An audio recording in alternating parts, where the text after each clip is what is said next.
Halo Sobat Kanal, perkenalkan nama saya Endah Ramawati, saya dari Departemen Obstetri dan Ginekologi FKKMK UGM. Pada kesempatan kali ini saya akan berbagi dengan teman-teman semua terkait dengan delivering bad news in clinical setting. Kalau kita berbicara terkait dengan delivering bad news, apa sih sebetulnya delivering bad news? Delivering bad news merupakan suatu proses di mana kita sebagai seorang tenaga kesehatan menyampaikan berita buruk, kabar buruk kepada siapa? Kepada keluarga dan juga tentunya kepada pasien.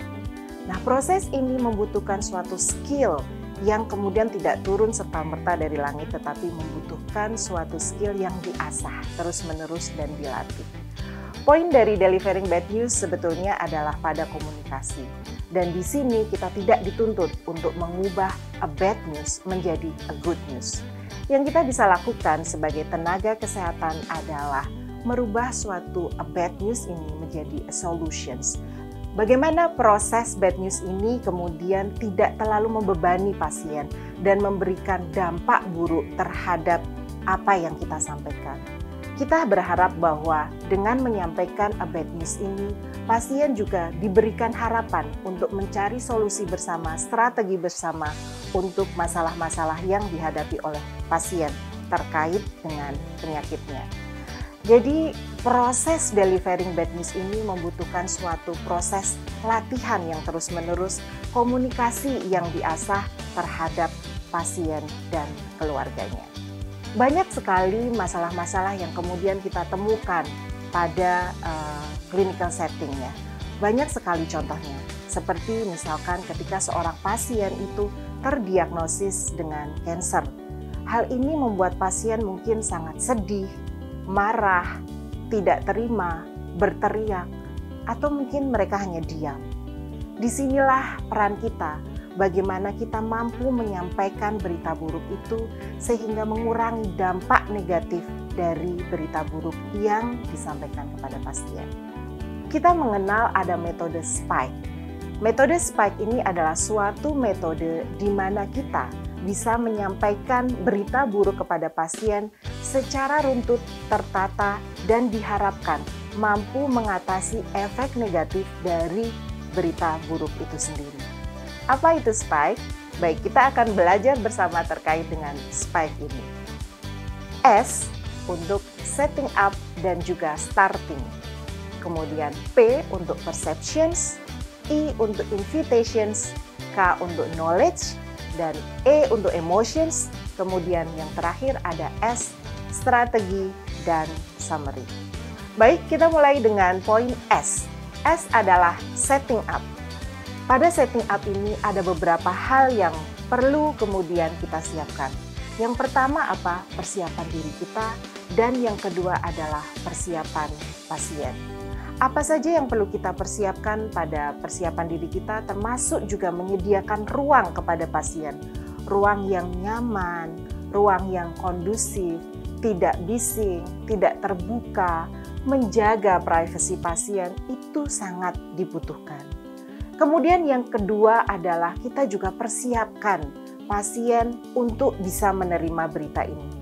Mungkin mereka juga mau ditemani oleh keluarganya, pasangannya, atau mereka prefer untuk sendiri. Maka kita kemudian tanyakan kepada pasien, Bapak, Ibu, apakah ingin ditemani dengan keluarganya? Kita berikan kesempatan pasien untuk memilih. Yang selanjutnya yang sering terjadi adalah kita harus benar-benar memberikan waktu kepada pasien. Dengan apa? Banyak caranya. Yang pertama, kita kesampingkan terlebih dahulu handphone kita. Ya, jangan bermain handphone di depan pasien. Kita benar-benar memberikan waktu kepada pasien dengan misalnya tidak melihat jam gitu ya. Karena itu membuat pasien juga merasa kok dokternya mungkin sangat sibuk sekali gitu ya. Jadi ini peran kita untuk benar-benar hadir. Setting up ini merupakan poin yang sangat krusial karena bagaimanapun kita mungkin dengan baik menyampaikan tetapi kemudian tempatnya gaduh, handphone kita berbunyi terus, kita menerima telepon, maka pasien juga akan terganggu dalam proses ini. Kemudian yang kedua apa? Yang kedua adalah perceptions. Ini yang kemudian sering kali dilewatkan oleh kita sebagai seorang dokter, sebagai seorang perawat, bidan, atau tenaga kesehatan lainnya. Perceptions ini apa? Perceptions adalah bagaimana kita menggali apa yang sudah diketahui oleh pasien. Seringkali ketika kita menyampaikan berita buruk, kita straight to the forward gitu ya, bahwa oh ya, ini Bapak Ibu terkena cancer. Tanpa sebetulnya kita menggali apa sih persepsi pasien terkait dengan penyakitnya. Mungkin dia sudah searching, mungkin dia juga sudah mengunjungi dokter lain. Maka ini adalah poin yang sangat krusial di mana kita menggali apa sih sebetulnya persepsi pasien terkait dengan kondisinya itu. Apa mungkin dia sudah mengetahui dari Google atau mungkin dari dokter lain, kita harus gali. Dan kemudian yang selanjutnya adalah I untuk invitations. Ini juga sebetulnya 2 poin tadi ya, perceptions dan invitations adalah hal yang sering kali kemudian kita lewatkan. Apa bedanya perceptions dan invitations? Pada perceptions, kita menanyakan apa yang sudah diketahui oleh pasien. Dan pada invitations, kita kemudian menanyakan apa yang ingin diketahui oleh pasien. Dunia kedokteran adalah dunia yang penuh dengan seni. Disinilah letak seninya. Tidak semua hal kita kemudian sampaikan secara gamblang kepada pasien. Ada hal yang memang harus kita sampaikan seperti diagnosis, tetapi kemudian detailnya mungkin tidak perlu kita sampaikan pada beberapa pasien. Tetapi ada juga pasien yang kemudian menghendaki semua terkait dengan dirinya untuk disampaikan. Ini juga kemudian menjadi hak pasien. Kemudian kita menginjak pada main point dari Spike dalam delivering bad news.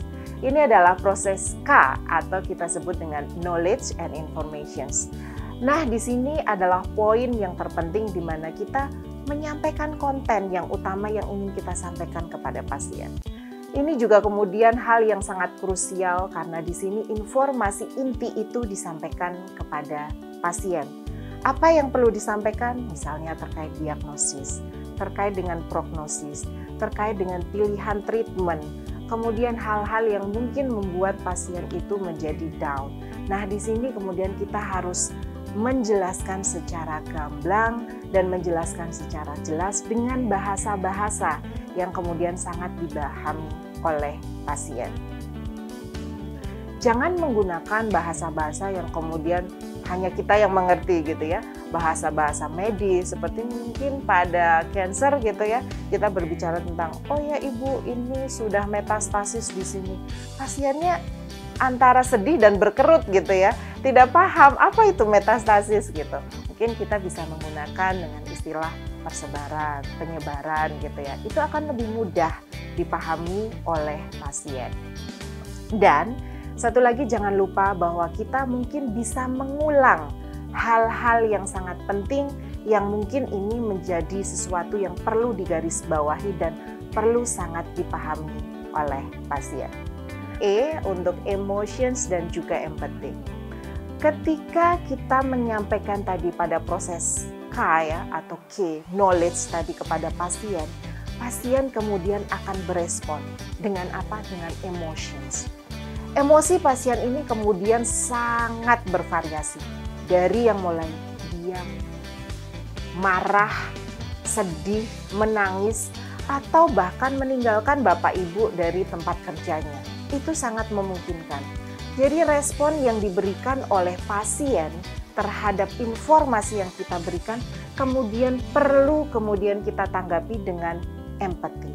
Disinilah kita kemudian betul-betul hadir. Disinilah kemudian kita harus melihat pasien dengan tatap muka, tatap wajahnya, eye contact-nya, kemudian body language kita benar-benar menggambarkan bahwa kita hadir untuk pasien, bahwa kita ada untuk memberikan harapan kepada pasien bahwa hal ini bisa kita sembuhkan, bisa kita upayakan, dan bisa diperbaiki. Nah, kemudian pada akhir dari Spike ini adalah S untuk strategi and summary. Di sini kemudian setelah kemudian kita merespon, tadi pasien ada yang menangis, marah, diam, kita berikan ruang kemudian kita hadir di situ dengan emosi yang ada pada pasien tadi, kita hadir dengan memberikan sentuhan kehangatan untuk pasien bahwa kita akan membantu. Inilah poin di mana strategi and summary itu ada. Dalam strategi ini kemudian kita menjelaskan apa yang kemudian mungkin masih bisa untuk kita sembuhkan dan kita upayakan, apa yang mungkin belum. Dan di sini kita menyusun strategi bersama pasien, tidak hanya kita sebagai dokter, tapi kemudian kita berdiskusi bersama kepada pasien dan keluarganya terkait dengan misalkan pilihan terapi. Apa sih terapi yang bisa kita berikan kepada pasien dan apa terapi-terapi yang mungkin belum bisa kita lakukan. Nah, ini kemudian menjadi bahan diskusi bersama kepada pasien dan kita sebagai tenaga kesehatan untuk kemudian merumuskan apa tindak lanjut selanjutnya untuk pasien. Di sini kita memberikan ruang kepada pasien untuk bertanya, untuk mengkonfirmasi, untuk memberikan hal-hal yang mungkin pasien masih ingin dijelaskan. Demikian teman-teman terkait dengan proses delivering bad news. Kita tadi mengenal SPIKE, dari setting up, kemudian ada perceptions, invitations, knowledge and transferring informations, dan juga strategi and summary. Perlu diingat bahwa proses ini bukan yang serta-merta kemudian kita dapatkan. Ketika kita lulus menjadi dokter, pasti kita bisa menyampaikan. Ketika kita bisa operasi, kemudian kita bisa menyampaikan delivering bad news ini dengan baik. Tidak. Tetapi ini merupakan skill tersendiri yang butuh latihan, butuh constructive feedback, butuh latihan yang berkali-kali untuk kita dapat menyampaikan berita buruk kepada pasien secara baik. Nah, di sini kita perlu ingat bahwa pasien itu tidak akan mengingat obat yang kemudian kita resepkan, tetapi pasien selalu mengingat kata-kata yang kita sampaikan pada saat dia terdiagnosis suatu penyakit. Demikian dari saya, terima kasih. Kurang lebihnya, wassalamualaikum warahmatullahi wabarakatuh.